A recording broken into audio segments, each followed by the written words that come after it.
Aquaman 23.2, aka Ocean Master, written by Jeff Johns and Tony Bernard, art by Geraldo Borges. So we open up weeks ago, just before the Throne of Atlantis story arc, where we see Orm sitting on the throne, and everyone's like, hey, the fleet's ready. We got missile attacks by the surface world. What are we going to do about it? And Orm's like, they missile attacked us. We are going to show them that Atlantis is nothing to mess with. So we will attack them back in full. The surface world has always hated us. Let's go give them something to hate. So they go out to attack the surface world, and then we see, the whole event of stories that happened, and we see that Ocean Master, aka Orm, has ended up in prison. Belle Reeve specifically. And he's talking with his lawyer, and his lawyer's like, okay, so we're going to roll on the fact that you are a head of state and you were just acting on bad intel because, as we all know, the surface world didn't bomb you. Your own Atlantean people started that war. So, yeah, that's going to be our end game here. And Orm's just not responding. And the lawyer's like, dude, are you going to work with me at all? He's like, I don't recognize the validity of this trial. I am a head of state. Why in the world would I care what the surface world deems punishment for me? Be gone with you. And we see a guard comes in saying, hey, you just need a second here. It's time for his water. And apparently this guard knows that Orm gets pretty sick feeling if he doesn't have water regularly. So he comes in, delivers it. And the lawyer's like, I am court appointed to this guy, so that's why I care about him. Why do you care about him? He's like, it seems to me like, from what I've read, Atlantean war is a lot more complicated than good versus evil. So, who am I to judge? I'm not a judge here. He's accused of it, but doesn't mean that he deserves the punishment he's being given. And the lawyer's like, well, geez, and get 11 more of him, we might have a chance. And all of a sudden the power goes out. The lawyer is immediately crushed under rubble as the walls fall down. Ocean Master manages to get out, and everyone's like, hey, guys, forever evil's happening. Let's go. Someone's breaking us out of prison. And so he immediately goes and grabs his gear. He steps out into the yard holding it. He sees Black Manta getting away on a helicopter. And he's like, all right, so that happened. And then he hears someone crying for help nearby. And it turns out it's that guard that was showing him kindness before. And a bunch of the inmates that were also escaping roughed him up. And he steps up and he's like, hey, guard guy, you were one who showed me kindness earlier. Can you tell me where the ocean is? And he's like, yeah, it's like 10 miles south. But like, hey, I'm not doing so hot. Could you help me out? Could you help me? And he's like, yeah, sure, of course. You were nice to me. Of course I'm going to help you. And he reaches out and he starts smothering the guard. He's like, don't worry, this will be over in just a second. I'm sorry that it had to be this way. And yeah, he sees that as a kindness. He sees that as, yeah, you were hurt and I put you down. You're welcome.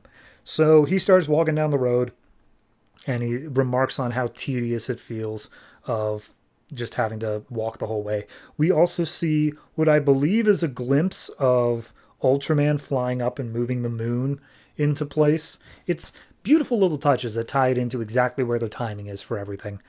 And we make our way down to a place called Hank's Diner, where there's a waitress and a chef, and they're both looking at the monitors like, what in the hell does it mean this world is ours? And then all of a sudden, villains bust down the door. Just a bunch of normal bad guys. And they're like, oh, yeah, this means it belongs to us. You're first, pal. And they take out the chef. And as they're about to come after the waitress, Ocean Master steps in and says, excuse me, can either of you point me to the nearest ocean? And the bad guys are like, oh, you might want to leave here, new fish. And he's like, new fish. Not a fan of that. Don't call me that again, you surface dweller. And he's like, what you call me? So they start attacking Ocean Master. He, of course, just tanks the punch that the big one throws and then immediately throws him 30 yards out into the street, and he's beating the ever-loving crap out of the other one as the waitress is cowering in fear. And he's like, hey, you, which way to the water? And it's like, a mile or so down the road, please, I have a little boy. And then all of a sudden Ocean Master starts stripping in front of her, and she's like, oh, I guess I can look.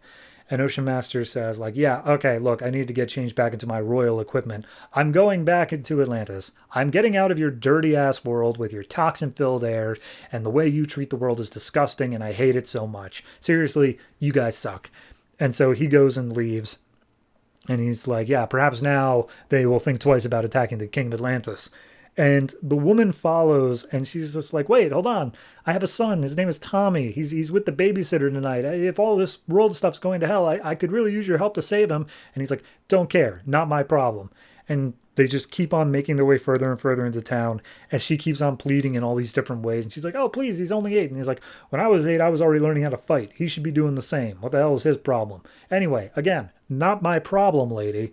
So keeps making his way down. Eventually it starts raining and he's like, oh God, water.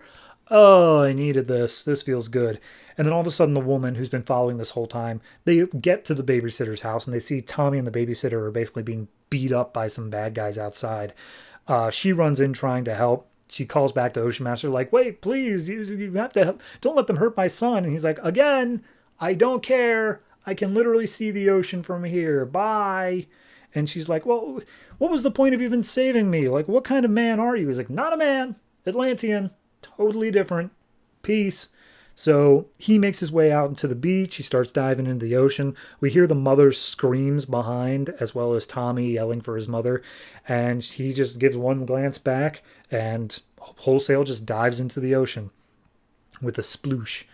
But then after a few panels, we see him rise back up and he's like, 8. All right, 8 is too young.